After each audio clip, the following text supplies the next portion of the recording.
Good morning, students. Myself, BIPIN RESHAMWALA, and today I'm going to start chapter 4 of Social Science Standard 10th, that is Literary Heritage of India. Now, students, up till now, we have studied chapter 1, 2, 3, 8, 9, and 15, 16. Here is my eighth chapter now for online studying. So let's proceed. Chapter 4, that is Literary Heritage of India. Now, literally means what? That is literature. That is writing work we can say जो भी पहले के time में सदियों पहले लिखा हुआ जो ग्रंथ होता था, वेद होता था, कई तरह के राइटिंग वर्क्स होते थे, तो ये सारे राइटिंग वर्क्स को लिटरली बोलते हैं। तो इंडिया तो बहुत ही ज़्यादा आगे है लिटरली राइटिंग में। तो लेट्स सी पहले किस तरह से कम्युनिकेशन होता था। Man took help of expression, symbols, drawing and sounds to communicate his thoughts, idea, feeling and emotions to other. एक इंसान दूसरे इंसान से नॉर्मली लैंग्वेज में बात करता है, हिंदी, गुजराती, जो भी है, इंग्लिश में, तो इस तरह से बात करता है। बट पहले के टाइम पे सीधा सीधा लैंग्वेज डेवलप नहीं हुई थी, तो पहले एक्सप्रेस करता था, सिम्बॉलिकली एक्सप्रेशन होता था, ड्राइंग से समझाते थे या साउंड से, अलग अलग तरह के साउंड नोटेशन होते थे। तो इस तरह से एक इंसान दूसरे इंसान के साथ अपनी जो बात वो कहना चाहता है, उसके जो थॉट्स हैं, उसके जो आइडियाज हैं, जो उसकी फीलिंग्स है, जो इमोशन है, वो शेयर करता था। This led to the invention of dialects and script. But जो डायलेक्ट का मतलब होता है लैंग्वेज ऑफ पर्टिकुलर पीपल, अलग अलग रीजन्स के लोग अलग अलग तरह की लैंग्वेज यूज करते हैं। तो ये जो लैंग्वेज होती है वो नेशनली रिकॉग्नाइज नहीं होती है। जैसे अलग अलग एरिया के जो आदिवासी लोग जो होते हैं, जंगल के एरिया वाले जो लोग होते हैं, फिर अगर आप बात करो बिहार की, अगर बात करो तो बिहार में अलग अलग भाषाएं बोली जाती है। तो these all are called dialects.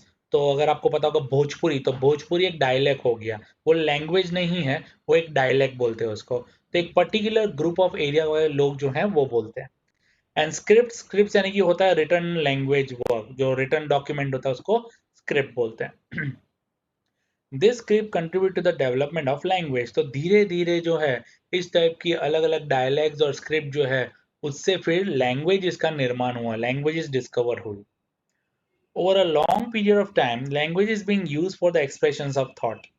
The constructive use of language led to the creation of literature. Constructive यानी कि अच्छे तरह से लैंग्वेज का यूज हुआ और लिटरेचर बन गया। लिटरेचर यानी कि पूरा का पूरा राइटिंग वर्क, जो बुक्स होती है, जो वेद थे, वो सब कुछ क्रिएट हो गया। From ancient time, Indian literature is known for its diversity and uniqueness. India का बहुत ही पहले से ही नाम है। Indian scholar divided ancient literature into Vedic and classical literature. Two types of literatures are there. वैदिक लिटरेचर जो पुराने ग्रंथ जो थे, जैसे ऋग्वेदा, सामवेदा, तो ये जो ग्रंथ थे पुराने, तो उसको वैदिक लिटरेचर बोलते हैं। एंड क्लासिकल, तो क्लासिकल मीन्स के रिलेटेड अलग अलग डांस फॉर्म, अलग अलग पेंटिंग फॉर्म, इस टाइप के उसको क्लासिकल लिटरेचर बोलते हैं। Beside this some folk literature, folk यानी कि regional regional literatures were also popular. Language and literature. If we quickly look at the history, we can see the emergence of variety of languages since century. These languages influence one another and resulted in the development of literature. As a result, some new language and literature have been developed and flourished. Flourish यानी expanded, बढ़ गए. The best example of this is a Sanskrit language. बच्चों, आपको आज की date में संस्कृत बोलते हुए सिर्फ एक ही जगह दिखाई देते होंगे। जो ब्राह्मण लोग होते हैं, जो महाराज लोग होते हैं, जो हवन यज्ञ करते हैं ना, तो उसमें संस्कृत लैंग्वेज का यूज होता है आज की डेट में। पहले के टाइम पे ये रेगुलर लैंग्वेज थी, बट अब ये सब लैंग्वेज को यूज ज्यादा किया नहीं जाता है। Sanskrit language is less in use in present time, but religious ceremonies and worshipping rituals are dealt in the Sanskrit language. तो कई तरह के श्लोक्स होते हैं, यज्ञ में होता है, पूजा पाठ में होता है, तो उसमें संस्कृत लैंग्वेज का यूटिलाइजेशन होता है। Generally, language provide opportunity for humans for the better expression and understanding. India's most ancient script is that of Harappan civilization. ये बहुत बार हरप्पन सिविलाइजेशन आ रहा है। 5000 साल पहले का है हरप्पन सिविलाइजेशन। तो तब के लोग जो थे, उनकी क्या लैंग्वेज थी, वो तो बहुत ज्यादा एंशियंट हो गई। वो लैंग्वेज को आज भी हम समझ नहीं पाए हैं, which has not been deciphered. बच्चों, डिसाइफर्ड यानी डी कोडेड या तो एनालाइज। आज तक इसको कोई भी इंसान समझ नहीं पाया है कि उस टाइम पे जो लोग थे, हड़प्पन मोहनजोदड़ो टाइम के जो लोग थे, तो वो किस तरह की लैंग्वेज या किस तरह की भाषा का यूज करते थे एक दूसरे को कम्युनिकेट करने के लिए। And so we have not obtained much information about their languages. अब यहाँ से बच्चों ये चैप्टर में बहुत कुछ है। ये चैप्टर ऑब्जेक्टिव्स का भरमार है। चैप्टर सिर्फ 7 पेजेस का है, बट इसमें 700 ऊपर ऑब्जेक्टिव निकल सकते हैं। तो हर एक लाइन को मैंने बहुत ही अच्छे से टिक किया हुआ है, आपको अच्छे से दिक्कत नहीं आएगा यहाँ पे, तो अच्छे से ध्यान देना। Let's start. Maharshi Panini was a great Sanskrit grammarian. Sanskrit का ग्रामर जो लिखा गया था वो पनिनी ने लिखा था। The most important book of this time is Maharshi पनिनीस आस्थध्यायी। Very important बच्चों, आस्थध्यायी बुक का नाम है। देखो जितने भी इन्वर्टेड कॉमास में होंगे ना, वो सभी के सभी बुक के नाम होंगे और उसके आगे उनके ऑथर्स के नाम होंगे। तो ये बहुत सारी बुक्स आने वाली है, तो इन सभी का नाम आपको याद रखना है। So Maharshi Panini's is a great Sanskrit grammarian. The most important book of his time is Maharshi Panini's Asthadhyayi, which is a noteworthy book of Sanskrit grammar of 4th century. 4th century में ये लिखी गई थी। Sanskrit is considered to be the language of Aryans. बच्चों Aryan civilisation के बारे में हमने देखा ही था। तो आर्यंस लोग की ये बेहतरीन लैंग्वेज वो लोग संस्कृत में ही यूटिलाइजेशन करते थे। Then language of sages, Sant Mahatma. Language of scholars, जो पढ़े लिखे जो स्कॉलर्स थे उस टाइम पे, जो ऋषि महात्मा जो सब जो थे, तो वो लोग की भी संस्कृत में ही टॉक करते थे, बात करते थे। It has been accepted by all at the international level that Sanskrit is the best language for computer use। बच्चों आपको शायद पता नहीं होगा, बट कंप्यूटर में है ना कि डेसिमल सिस्टम जो होते हैं, तो उसमें सिर्फ दो ही नंबर्स यूज होते हैं, 0 और 1। उससे पूरा का पूरा जो प्रोग्राम होता है, जो सॉफ्टवेयर होता है, वो बनाया जाता है। तो उसमें जो पहले के जो संस्कृत लिटरेचर्स वगैरह थे, उसको ध्यान में रखते हुए या उसके वजह से ये पूरे के पूरे सॉफ्टवेयर जो हैं वो डेवलप हुए थे। तो संस्कृत जो है वो बेस्ट लैंग्वेज मानी जाती है कंप्यूटर यूज के लिए। तो ये ऑब्जेक्टिव है, बहुत इंपॉर्टेंट, ध्यान में रखना। Sanskrit was chief language for knowledge, science, religion and philosophy. तो हर एक चीज में संस्कृत लैंग्वेज का काफी ज्यादा यूज था।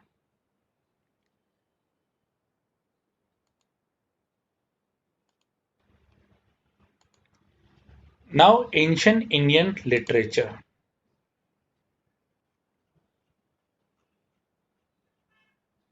Very important short note. Ancient Indian literature. Vedas, इसको वेदास नहीं बोलते हैं, हम वेद बोलते हैं, क्योंकि ये चार थे इसलिए इसको वेदास बोलते हैं। और पढ़ने में भी इसको वेद ही बोलेंगे। वेद मीन्स द नॉलेज। वेद का मतलब क्या होता है? नॉलेज, ज्ञान। दे आर फोर, चार हैं ये। चार तरह के वेद हैं हमारे पहले के। ये 3 और 4 मार्क की शॉर्ट नोट है, तो let's see. Rigveda, Samaveda, Yajurveda, Atharvaveda. Again, Rigveda, Samaveda, Yajurveda, Atharvaveda. Let's see. Rigveda या Rigveda, this is the largest Veda. सबसे लॉन्गेस्ट, सबसे ज्यादा कंटेंट जो है वो ऋग्वेद में ही है। Rigveda is the most ancient work और the book of Indian literature. सबसे पुरानी अगर कोई वेद या बुक है तो वो है Rigveda. It consist of 1028 verses. Verses यानी श्लोक्स जिसको बोलते हैं। It is a wonderful work divided into 10 sections. Most of the verses are the prayers of God. Generally God को पूजने के लिए, वर्शिप करने के लिए प्रेयर्स है इस ऋग्वेदा में। दे वर यूज ड्यूरिंग द यज्ञ। यज्ञ, हवन यज्ञ जब होता है तो उसमें यूज किया जाता है। Among the verses that worshipping Usha, that is the goddess of dawn, early morning की जो देवी जिनको बोलते हैं उषा, तो उनके लिए भी कई तरह के यहाँ पे वर्सेस हैं। आर फैसिनेटिंग यानी very attractive. This work describes political, social, religious matters of Aryans who were residing in the regions of Sapta Sindhu।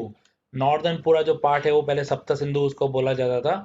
7 river वहां से बहती थी, इसलिए आर्यन सिविलाइजेशन को सप्त सिंधु रीजन भी कहा जाता था। That was Rigveda. Now Samaveda. Three other Veds were composed after Rigved. One of them is Samved, was composed to focus on the process of recitation of the verses. Recitation का मतलब होता है मगिंग, गोखना। Hence it is known as Gangotri of music. Very important. हमने second chapter में देखा था बच्चों कि Samaveda is considered as a book of music music से रिलेटेड अगर कोई बुक है तो वो है सामवेद, तो इसलिए इसको गंगोत्री ऑफ म्यूजिक भी कहा जाता है इस बुक को। Yajurveda, it is called the Veda of yajna. Yajna यानी हवन जो करते हैं, यज्ञ में यूज होता है। It is compose both in the form of prose as well as verse, chapter के फॉर्म में, स्टोरीज के फॉर्म में भी, और वर्स यानी कि पोयम के फॉर्म में भी है। This describe the hymns, hymns यानी कि prayers recited at the time of yagnas, the religious practice and the rituals। तो अलग अलग टाइम पे यहाँ पे यज्ञ वगैरह जो किए जाते हैं, तो उसमें कई तरह की रिसाइटेशन वर्क्स भी होते हैं। अथर्ववेद, अथर्व, नाउ उपनिषद, ये सभी पहले के लिटरेचर वर्क्स ही हैं, तो उसमें से now Upanishad 2 marks. The Upanishadic literature gives us the vivid description and analysis of the beginning of the universe। Universe किस तरह से एग्जिस्ट हुआ था, mysteries of life and death, materialistic and spiritual world, etc. Brihadanya, Brihad Aranya and Chandogya, very important. Brihad Aranya and Chandogya are the earliest of the Upanishad in the dialogue form। ये book ही है जो उपनिषद का part है, dialogue form में है ये। They are 108 in all as mentioned in मुक्तिको उपनिषद। मुक्तिको उपनिषद भी एक तरह की बुक इसी का पार्ट है। 108 तरह के ऐसे स्पिरिचुअल या मटीरियलिस्टिक या अलग अलग तरह के डिस्क्रिप्शंस दिए हुए हैं।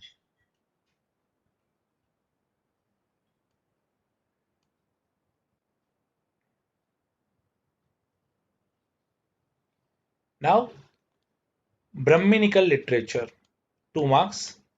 मैनी ब्रह्मनिकल एपिक्स, एपिक्स यानी कि लॉन्ग स्टोरीज होती है, जैसे रामायण और महाभारत है तो इसको एपिक्स कहा जाता है, लंबी स्टोरीज जो होती हैं। were composed to understand the meaning of Vedic literature. Any critical appreciation based on Vedas composed in poetic form are included in the Brahminical literature. Vedic literature and directive principles regarding behavior have been explained broadly. कई तरह के रीति रिवाज तौर तरीके सब पहले थे, कई तरह के यज्ञ प्रोसीजर्स वगैरह थी, तो इन सब में किस तरह से क्या करना चाहिए, गॉड को प्रे कैसे करते हैं, किस तरह से उनकी पूजा करते हैं, हमारे घर में हमको किस तरह बिहेव करना चाहिए, वो सारी चीज़ों के रिलेटेड पूरा का पूरा ब्रॉडली एक्सप्लेनेशन किया हुआ है इस ब्राह्मणिकल लिटरेचर में। अरण्यकास, वेरी इंपॉर्टेंट, अरण्यकास ये भी 2 मार्क्स में है। Aryans used to spend the last phase of life in Aranyakas. Aranyakas यानी बच्चों फॉरेस्ट होता है, जंगल होता है। Making their ashrams in Aranyakas या तो फॉरेस्ट। तो उन लोग ने, आर्यंस जो थे उन सभी ने अपना जो लास्ट फेज था, जो जब आर्यंस के नंबर्स कम होने लग गए थे, तो लास्ट फेज जो था उन्होंने फॉरेस्ट में ही बिताया था। They compose literature based on philosophy which was result in the deep thinking. It is known as Aranyakas. तो ये देखने जाए तो आर्यंस का ही लिटरेचर पूरा था, इसलिए इसको अरण्यकास भी कहते हैं। वेदांगास या वेदांग्स, the Vedanga literature deals with the religious practice and rituals, grammar, astrology and astronomy। देखो बच्चों, एस्ट्रोलॉजी क्या होता है? सन, स्टार्स और प्लैनेट की जो मूवमेंट होती है, जिसकी वजह से ह्यूमन लाइफ पे जो इफेक्ट होता है, तो उस स्टडी को बोलते हैं एस्ट्रोलॉजी। जनरली इसको पाल्मिस्ट्री भी बोलते हैं, हाथ की रेखाएं देख के भविष्य बताना। तो ये सारी चीजें जो अपनी कुंडली देख के जो भविष्य बताते हैं, तो उसको बोलते हैं एस्ट्रोलॉजी। और दूसरी जो है वो एस्ट्रोनॉमी है। एस्ट्रोनॉमी का मतलब है ये फिजिक्स की ब्रांच है, जिसमें प्लैनेट्स और स्टार्स के मूवमेंट वगैरह देखे जाते हैं, उसको स्टडी किया जाता है। जबकि एस्ट्रोलॉजी क्या होता है, उस स्टडी पे से हमारा भविष्य वगैरह क्या होगा तो उसको बताया जाता है। तो astrology is a part of astronomy we can से।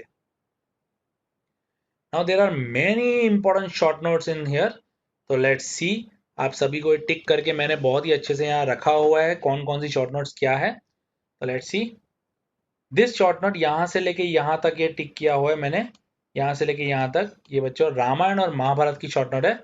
This can be asked in 3 marks. It is very famous short note of Ramayana and Mahabharata. तो let's see, the Ramayana and the Mahabharata are the 2 great Indian epics. Long story, बहुत ही बड़ी, सभी को पता ही होगा रामायण महाभारत के बारे में। The present form of these epics can be trace back to the second century में ये एपिक्स हुए थे, ऐसा बोल सकते हैं। The Ramayana has a story of Shri Ramachandra, that is king of Ayodhya, Shri Ram जिनको बोलते हैं। The Rama the Ramayana is the smaller epic as compare to Mahabharata. Ramayana छोटा एपिक है। कितना छोटा? तो 7 चैप्टर्स हैं एंड 24,000 श्लोक्स यानी वर्सेस है इसके अंदर। 7 चैप्टर्स एंड 24,000 श्लोक्स। रामायण महाभारत से छोटा एपिक है। तो सोचो महाभारत कितना बड़ा होगा, तो let's C. It narrates many attractive stories of adventure. तो रामायण के बारे में सभी को पता होगा, श्री राम, श्री लक्ष्मण, सीता माता, हनुमान, ये पूरे कैरेक्टर्स जो थे वो सारे रामायण में थे। और इन्हीं के ऊपर अभी दूरदर्शन पे भी लॉकडाउन में दोनों ही सीरियल्स जो है वो दूरदर्शन चैनल पे शुरू किया गया था। द महाभारत या the Mahabharata is the world's largest epic. दुनिया भर में जितने भी एपिक्स हैं, जितने भी स्टोरीज लिखी गई है, सबसे बड़ी जो है वो महाभारत है। It has 1 lakh versus, 1 lakh versus है एंड इट कंटेन्स 18 चैप्टर्स। बच्चों एक खास ध्यान रखना, 18 चैप्टर है इसमें। जैसे रामायण में 7 चैप्टर्स हैं, तो महाभारत में 18 चैप्टर्स। इन चैप्टर्स को अध्याय भी बोलते हैं। This describes the war between the Kauravas and Pandavas. Kaurava and Pandavas, आपको पता होगा बच्चों, कौरव 100 थे जबकि पांडव 5 थे। Besides, it also consists of numerous stories. The Bhagavad Gita, very important. The Bhagavad Gita, a part of Mahabharata, expands the deep philosophical principle. Bhagavad Gita Shri Krishna ने कही थी अर्जुन को कुरुक्षेत्र की लड़ाई में, जब कौरवस और पांडवस लड़ रहे थे कुरुक्षेत्र फील्ड में, तो उस टाइम पे श्री कृष्ण ने ये स्टोरी अर्जुन को बताई थी कि युद्ध में कोई भी सगा संबंधी नहीं होता, हमको सत्य के साथ चलना पड़ता है। तो ये पूरा डिस्क्रिप्शन जो है वो भगवत गीता में था। It's a part of Mahabharata. Expound the deep philosophical principle. It conveys the message of achieving moksha और साल्वेशन, मुक्ति पाना, मोक्ष पाना थ्रू ज्ञान, कर्म एंड भक्ति। ज्ञान, कर्म और भक्ति से जो मुक्ति हम पाते हैं, या हमारा जो जीवन धन्य जिसको बोलते हैं सैल्वेशन, तो वो इस पर्टिकुलर भगवत गीता में उसके सारे राज हैं। Both the epics Ramayana and the Mahabharata have been influencing millions of Indians and the literature for a long time. They have been implanted motivational seeds of sanskars in the Indians. तो motivational seeds कई ज़्यादा हमको motivate किया है ये दोनों के दोनों ही प्लेज ने, एपिक्स ने। इसके बारे में कुछ और हम लोग देखते हैं। मैंने यहाँ पे लिखा हुआ है, आप सबको दिमाग में रखना है। रामायण का राइटर कौन था? Valmiki, very important, Valmiki. Writer कौन थे? तो वाल्मीकि। और नारद मुनि के बारे में सुना ही होगा, नारद मुनि, तो वो नैरेटर थे। नैरेटर यानी जिन्होंने कही। रामायण किसने कही थी? तो नारद ने कही थी। और रामायण लिखी किसने थी? तो वाल्मीकि ने लिखी थी। ये दोनों याद रखना। जबकि महाभारत के बारे में वेद व्यास ने लिखी थी, नैरेट की थी, सॉरी बोली थी, और लॉर्ड गणेश जो भगवान गणपति हैं उन्होंने लिखी थी। जब वेद व्यास ये स्टोरी बता रहे थे, उनको एक डिवाइन दृष्टि बोलते हैं ना, कि हेवनली वॉइस, हेवनली विजन उनको दिखाई देते थे वेद व्यास को। तो उनको जो जो दिखाई दिया था महाभारत के तौर पे, ये जो दिखाई दिया था, तो ऐसा ऐसा होगा या ऐसा ऐसा होने वाला है, तो वो पूरा का पूरा उन्होंने नैरेट किया था। किसको किया था? तो लॉर्ड गणेश को किया था। और लॉर्ड गणेश इनके राइटर है, यानी बुक में किसने लिखा था? तो लॉर्ड गणेश ने। और बोला किसने था? तो वेद व्यास ने। ये दोनों चीज याद रखना रामायण और महाभारत के बारे में।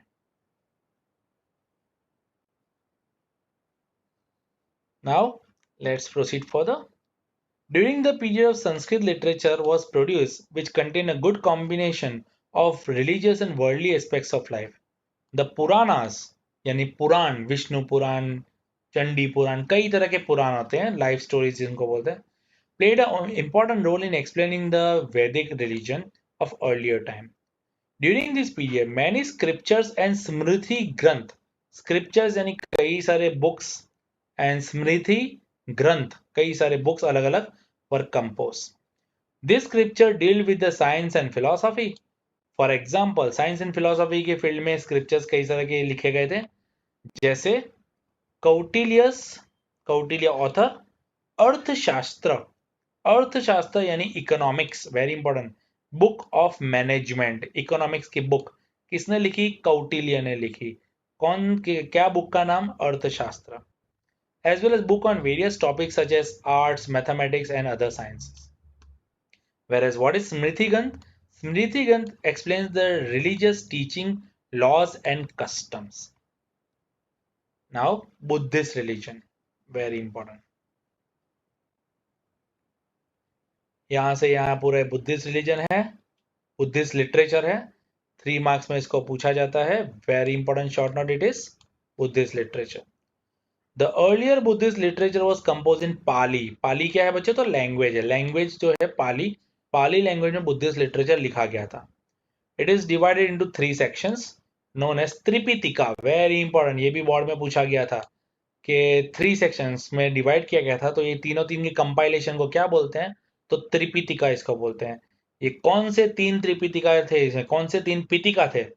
तो Sutta Pitaka, Vinaya Pitaka, Abhidhamma Pitaka. Very important, Sutta Pitaka, Vinaya Pitaka and Abhidhamma Pitaka. Beside many other works were composed in Buddhist literature. Gupta period was considered as a golden period of growth and development in the Sanskrit poems and drama. Gupta dynasty, Gupta age जो थी, तो वो golden period माना जाता था Sanskrit poems और dramas के लिए. The great writers like Kalidasa, Bhavabhuti, Bhairavi, Bhartrihari, Bana Bhatta, Magha and others belong to this period.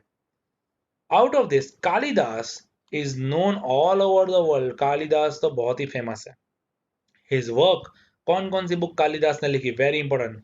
Kumar संभव, Raghuvamsha, Meghaduta, Abhijnana Shakuntalam and Ritusamhara. Very important. Kumarasambhava, Raghuvamsha, Meghaduta, Abhijnana Shakuntalam and Ritusamhara are renowned for the best poetic and dramatic style. Dramas base पे and poetic form में best है ये. Now other writer, बाना. ये मैंने circular वे में जो किया होगा ना वो राइटर होगा, और जो बुक होगी वो मैंने पूरा ब्लॉक में किया है. Tick. Now Bana, Kadambari and Harshacharita. Very important. Biography of king Harsha. King Harsha की biography, that is Harshacharita है. Other work of the periods are Bhavabhuti's, Uttara Ramacharita. Uttaranchal book का नाम, भावभूति ऑथर. भैरवी, उसने लिखी किराट अर्जुनियम. विशाखा दत्तास, उसने लिखी मुद्रा रक्षक. शूद्राक्ष, शूद्रा ने लिखी मृच कतिकम. मृच कतिकम. डांडी ने लिखी Dashakumaracharita. The subject of these work were political events, romance, allegory, comedy etcetera and philosophy. तो ये सब था. व्हाट इज एलेगरी बच्चों? तो एलेगरी मीन्स के poem of love and separation. Love and separation के बेस पे ये पोएम थी. Okay. Now Gujarati. Gujarati work. This is also contents of 3 marks. Gujarati literature, very important. Verses were composed earlier from Gujarati language. In the course of time, Gujarati language developed and many literary works were composed in it. The heritage of Gujarati literature was made prosperous by literary contribution of कौन से Gujarati language and literature में famous थे? तो नरसिंह मेहता, मीराबाई, दयाराम, आखो, प्रेमचंद, प्रीतम and other who composed beautiful verses, songs, garba, narrative poems and chapas. Chapas भी एक तरह की पोयम ही है, चौपाइस भी इसको बोलते हैं. After that, the scholars like Narmad, Naval Ram, Kishorilal Mashruwala, Pannalal Patel, Uma Shankar Joshi, Mahipatnam Ruparam Nilkant, Govardhan Ram Tripathi, and etc. have enriched the Gujarati literature through their work. So that was the Gujarati literature. We have seen Buddhist literature. We have also seen Ramayana and Mahabharata. We have seen Vedas, Upanishad, Aryanyakas and many more things. ये chapter बहुत ही ज़्यादा typical है, बहुत कुछ याद करना है इसमें. तो I will be taking this short lectures, छोटे छोटे लेक्चर लूँगा ताकि इजीली आप इसको समझ पाओ. Okay, thank you very much. आगे का जो है वो नेक्स्ट वीडियो में हम लोग देखेंगे.